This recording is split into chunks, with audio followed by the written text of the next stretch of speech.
Santa only comes once a year, but for some reason, you're still giving him regular store-bought cookies? I've got 3 better and easier options that you could put next to your Christmas tree this year, and of course, you can also eat them as well. Our first recipe for Santa is a delicious Christmas Rice Krispie treat. I'll grab a 9x13 baking dish, hitting it with some spray olive oil, and then laying down our parchment paper in it. Moving on, we're gonna grab a medium-sized pan and then grab 2 sticks of salted butter, setting it to medium heat. We're making browned butter here, so we're gonna keep it on that medium heat, making sure to stir it constantly, and then you'll start to notice it'll start foaming up. Keep stirring it until the foam starts to get really aggressive, and it's kind of hard to see if the butter's browned or not. You can kind of tell by running your spatula through it, but once it gets to this really foamy part, I cut the heat and I pour our butter into a separate bowl. You can see here the butter has browned nicely and it's definitely not burned. From here, I'm gonna grab a very large pot and then pour in our browned butter, followed by 900 grams or 32 ounces of marshmallows. Now the brand I like to use is Jet Puffed, which is pretty popular, and I prefer the larger marshmallows versus the small ones. Now you're gonna keep mixing them at a very low heat. Be gentle with them, don't scorch them. Once they're fully melted and there's no large chunks of marshmallow, it's nice and smooth, we're gonna throw in 1 teaspoon of vanilla paste. Editor Xander here, we're gonna mix our vanilla paste thoroughly into our marshmallows, and then we're gonna grab 370 grams or 14 cups of Rice Krispie cereal. I'm gonna pour our cereal in the marshmallow mixture in batches, making sure to mix it thoroughly until everything is combined. Now I would also lower the heat a little bit just so nothing burns, and don't cut it. I cut the heat here, and as you can see, the marshmallow mixture started settling and it got really hard to stir it. Once your cereal is mixed in thoroughly, we're next gonna grab our 9x13 pan, and then we're gonna pour all of our Rice Krispie marshmallow cereal mixture into that pan. Don't worry about spreading it out with a spatula. Instead,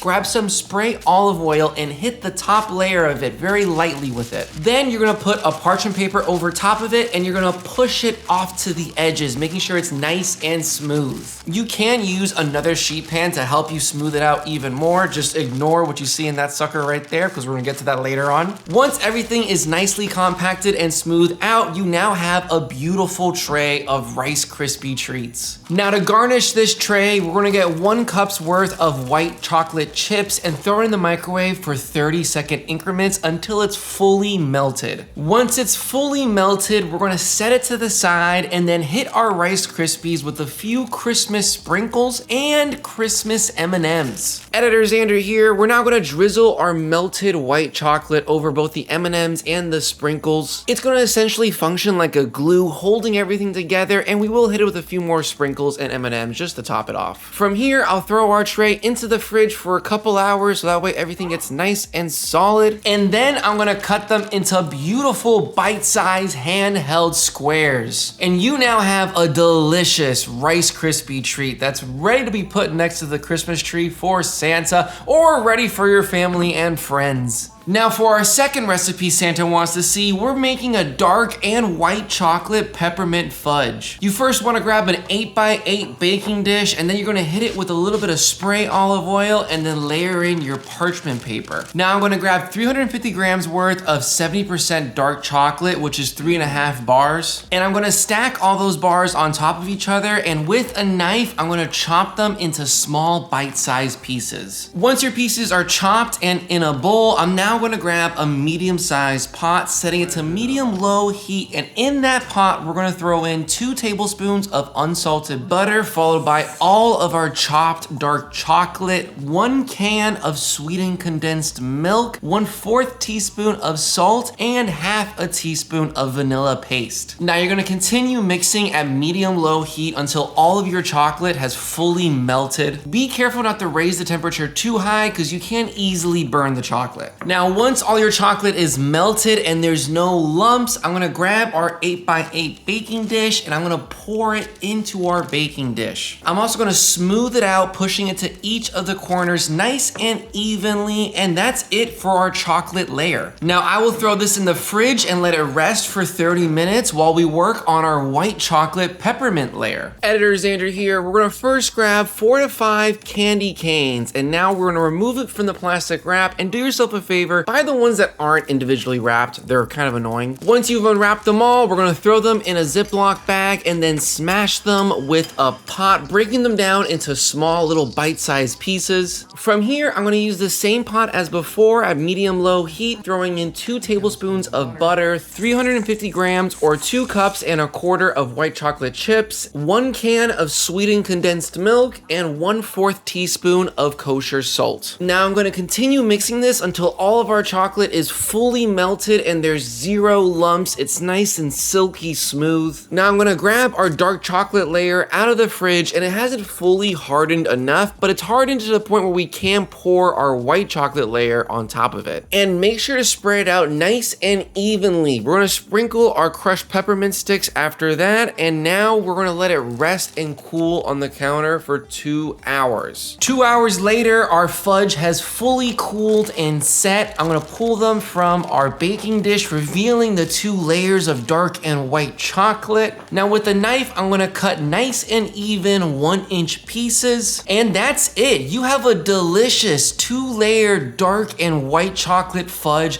with a sensational peppermint little touch on the top. These are absolutely insane for friends and family, and especially Santa. Now for our third and last dessert for Santa, we're making a classic chocolate chip Christmas cookie. We're first gonna grab our stand mixer, and let me be clear, you don't need a stand mixer to make these cookies. There's just a couple more benefits if you make them in a stand mixer, but you could 100% make them by hand. Now in a bowl, we're gonna throw in 227 grams or 2 sticks of softened unsalted butter. We're also gonna throw in 100 grams worth of sugar and 200 grams worth of dark brown sugar. Now I'm gonna connect that bowl into our stand mixer and set it at medium speed so we could cream the sugar and the butter. The creaming process will take 5 minutes, and we're gonna stop it periodically to scrape the sides of the bowl to make sure everything's mixed in there well together. If you don't have a stand mixer, don't worry. You could just use a hand mixer and mix it for like 8 to 10 minutes, or you could just mix it by hand and skip this creaming step. Once your 5 minutes are up and the mixture is properly creamed, we're gonna now throw in 1 teaspoon of vanilla paste, mixing it in just for about 10 to 20 seconds. Now in a separate bowl, we're gonna pour in all of our dry ingredients, starting with 100 grams of all-purpose flour and 200 grams of bread flour. Next, we're gonna throw in 1/2 teaspoon of baking soda and 1 teaspoon of baking powder. We're now gonna grab a whisk and whisk all of those dry ingredients together. Now back to our stand mixer, we're gonna pour 1/2 of our dry ingredients in there, but please wait, because I realized I forgot to mix in 1 egg and 1 egg yolk